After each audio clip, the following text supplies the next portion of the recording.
Hello people, I just wanted to just say the fact freak is at it again, triggering me and trying to really target me, and just basically this has got to the level of extreme stalking and harassment now, because like I haven't done anything in negativity or anything negative. He's now targeting the fact that I'm back on Facebook, basically because I've got a Rebecca Cooper Facebook account with a fish profile picture. I haven't messaged anybody directly or spoke to anybody directly on there. There hasn't been any direct speech with anybody. I just went on there, joined a couple of vegan support groups to learn a bit more about like the vegan diets and what new foods they're bringing out, and just any support around veganism. That is the main reason and the only reason that I've really joined Facebook and made a Facebook account. It isn't for any other reason. It isn't to be a complete basically asshole and start going round and targeting people.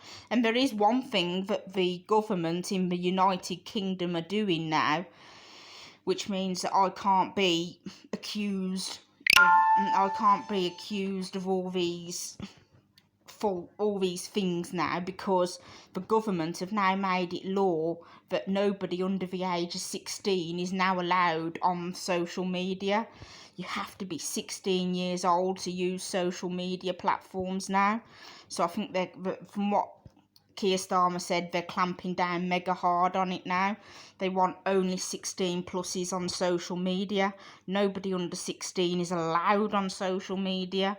So it can't be that I'm going on Facebook and targeting anybody under the age of 16, because I wouldn't want to do that anyway.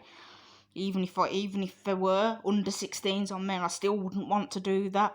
That's not the purpose of being on Facebook.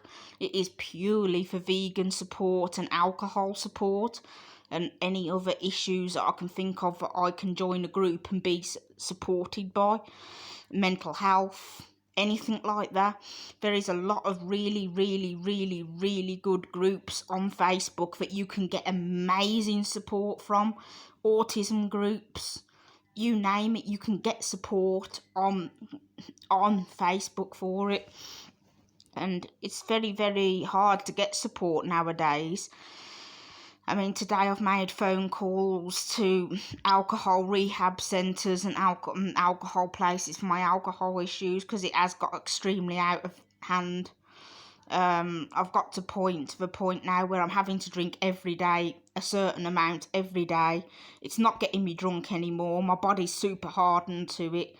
It's just I have to drink, otherwise, like yesterday when I had a period, when I was doing courses at the Ladies Anawim Centre in Borsall Heath, because I do certain courses at the Ladies Anawim Vulnerable Women Centre in Borsall Heath. I'll go there. Anawim are for vulnerable ladies that have suffered domestic abuse. They're extremely vulnerable adults. They're women that have been abused, women that are more vulnerable than others. Just think all walks of life go there, but really vulnerable women. And that's the centre that I'll go to, and I do certain courses there, and I've got on really well with them. A stop and think course I've been doing to help challenge my thoughts and any negative thoughts that I have. And that's been really helpful, where I've come to the point now where I can stop and think about something before I do it. I don't just go like a total asshole and do something without thinking about the consequences now. Yes, I was debating going to Cardiff and doing lots of vile, disgusting phone calls, like I did in 2017 to the nurseries and schools again. I did debate doing that. I was very close to doing that, but I fought it through. I really questioned it because of the Stop Think course. The Stop Think course is what made me stop and think about the consequence of my actions. And I thought, no, I'm not going to go to Cardiff. I'm not going to traumatise loads of schools and nurseries and traumatise them like I did in 2017 with extreme threats of extreme violence and stuff.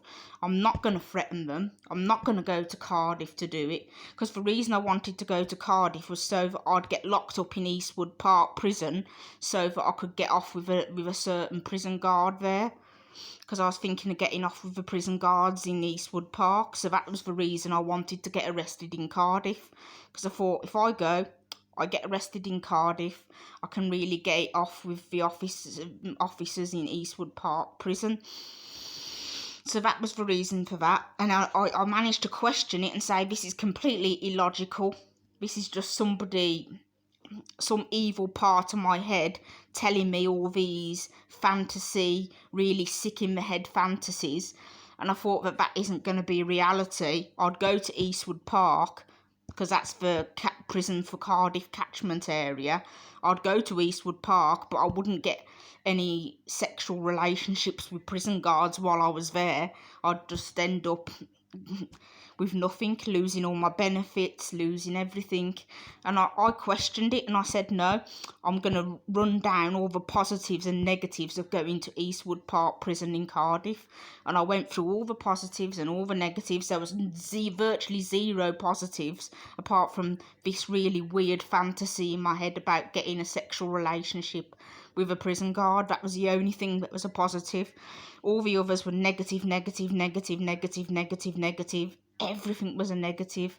And that's why I haven't done it. That's why I haven't acted on it. I turned round and I said, no, I'm not going to act on it. I'm going to question myself. I'm going to stop myself. I'm not going to do it. I'm not going to go back to the way I used to be.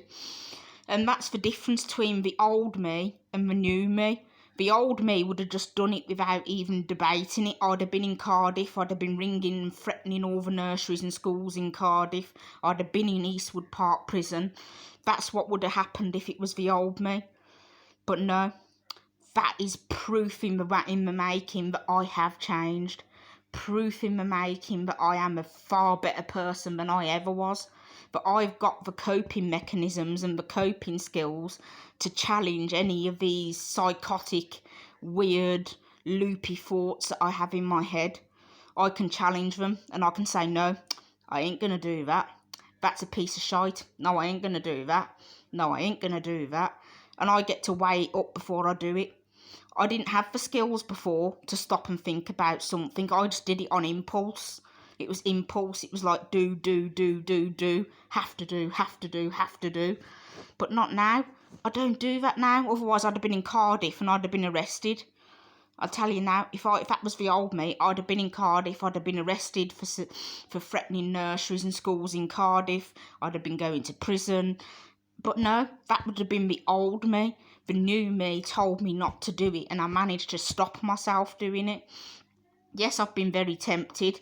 Yes, the evil, nasty thoughts have crossed my head on more than one occasion. But every time it comes into my brain as an idea, I manage to challenge it and say, nope, definitely not doing it. Definitely not doing it. And because I've managed to get that skill where I challenge myself and I stop myself from doing it, that's how I haven't managed to reoffend. That's how I've managed to stay on the straight and narrow and not reoffend, because I've got that coping mechanism. I've got that skill to challenge anything that comes across my way. And it's made me a lot of a stronger person. My family have praised me for it, because I was open and honest about these evil desires to my family and these nasty thoughts that keep coming in my head and these really weird, obscure fantasies about getting off with prison guards. I managed to tell my family about that, and they said, well done you. Well done you for logicking it out and being logical and telling yourself that will never happen. Prison guards aren't allowed to sleep with the prisoners. And they said that why would you want to go to prison just to sleep with a prison guard when you've got a loving partner? And that's another thing I've managed to tell myself again and again and again, to stop myself from acting on it, to stop myself from doing it. But yeah, it has been a very long journey, and I have had a lot going on, and I have changed. So I don't know why the fat freak feels that he's going to target me and try and trigger me again and just give me severe stalking and abuse for my Facebook channel, where everything now is positivity. Begging for forgiveness is the only other thing I do now. Begging for forgiveness, that's it. There's nothing negative that comes out my mouth now. I'm open, I'm honest, I'll tell people everything as it is. Hence, I've just been very open with everyone here and said, yes, I had these weird thoughts and these eccentric weirdo thoughts in my head, but no, I haven't acted on them because I've got the coping mechanism to not do so. I've got the strength to not act on these sickening, vile thoughts that come in my head. And because of that, I'm a better person. Because of that, I'm not reoffending. Because of that, I'm not going and breaking the law anymore. It makes me a lot better person than I used to be, because I know the old me and I know what I'd have done. I'd have been in prison now, the old me. So I'm hoping somebody can at least give me a tiny bit of praise for that.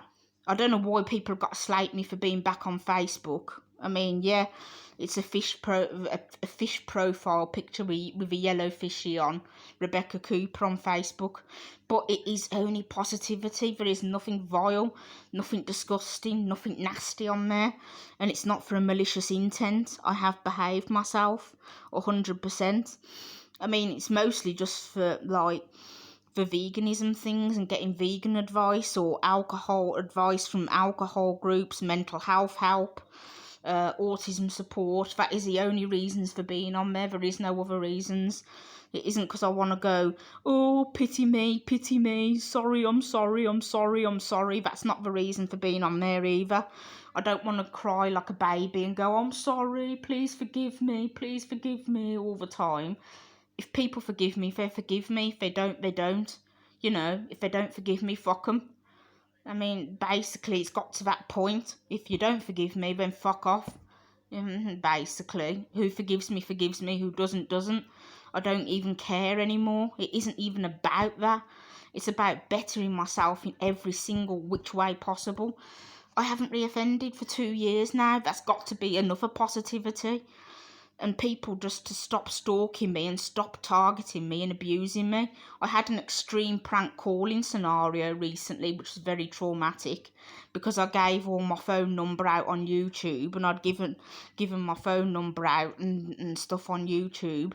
I had a really severe case of prank calls off somebody, and they were calling me non-stop with real bad threats and abuse, saying you should end your own life, you should cut your own wrists, end your own life. You need somebody to abuse you and hurt you. You need somebody to attack you, and saying all these vulgar, disgusting things, and saying that basically they wanted my kids taken off my mum and stepdad. They wanted me to be hurt. They wanted me all these bad things and all these threats that I received. And they were calling me non-stop, and they said, we're not going to stop calling you. We're going to call you every minute of every day until you change your phone number. I had to change my phone number. I'm now on a new phone number completely. I had to change it for my own sanity. The police said that because they were calling on a private number, they couldn't do absolutely fuck all. They said, because it's a private number, we can't do anything. They're probably using a burner phone or a phone to do it, because they wouldn't use their contract phones to ring and terrorise and prank call and break the law. They wouldn't normally use their normal phone to do that. And so they said, yeah, that's what's happened. They said, there's nothing we can do. Just change your number and never, ever give your number out on YouTube ever again, which I don't intend to. Never abuse people, blah, blah, blah, blah, blah. But yeah, I could get the fact freak done for stalking now, because it's getting beyond a joke. Stop stalking me. Stop finding out every single mortal little tiny weeny thing that I'm doing, even if it's for self-improvement. It's for my mental health. It's for joining autism groups on Facebook. It's for joining vegan groups on Facebook. It's for joining mental health support groups, alcohol support groups on Facebook.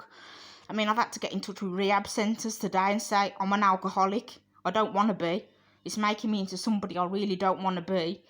I'm now suffering severe withdrawal symptoms every day. If I don't drink, I get severe withdrawal symptoms like shaking, tremors, headaches, nausea, People laughed at me and took the piss out of me and thought it was funny that I was turning gradually into an alcoholic when I did a vlog about my drinking, trying to kill myself videos. People thought it was funny and took the piss and said, ha ha ha ha, very funny, ha ha ha, yeah, oh, shame you didn't succeed, is some of the comments that were on it. Oh, shame you didn't succeed, oh, shame you didn't kill yourself with the booze. That's the sort of things I had, instead of get help and go to rehab and get yourself off booze, which is what I need to do. I need to go to alcohol rehab and I need to get the help, and I am doing everything in my power now to get off the booze. It's making me back into a monster and making me into somebody my family are beginning to dislike, my partner's beginning to dislike. But it hasn't made me reoffend. That's one good thing. I'm still able to have the strength to stop myself from doing bad things. But yeah, hopefully the Fact Freak will watch this. In fact, I ask anybody to please direct him to this video and say, yeah, if you're going to do about Facebook, you might as well include this as well. Because there's no point bullying me and targeting me and victimising me anymore. There's no point harassing me and traumatising me anymore. I've been through a lot of trauma and a lot of abuse with the prank caller that I had to deal with. So there's no point carrying on. You know, nothing can beat how bad that was. I'm not fussed. I don't give a fuck. Do what you want, but just stop terrorising me. Stop threatening me. Stop stalking me and stop abusing me. The Fact Freak, I really want you to watch this video and just think about what you're doing and your actions as being terror-like and being a stalker and being an abuser of a vulnerable adult. Because, you know, I'm trying to make myself better. So fuck you. You know, stop making me stupid, pointless videos. But okay, people, I'm going to go now anyway. Thank you. Bye.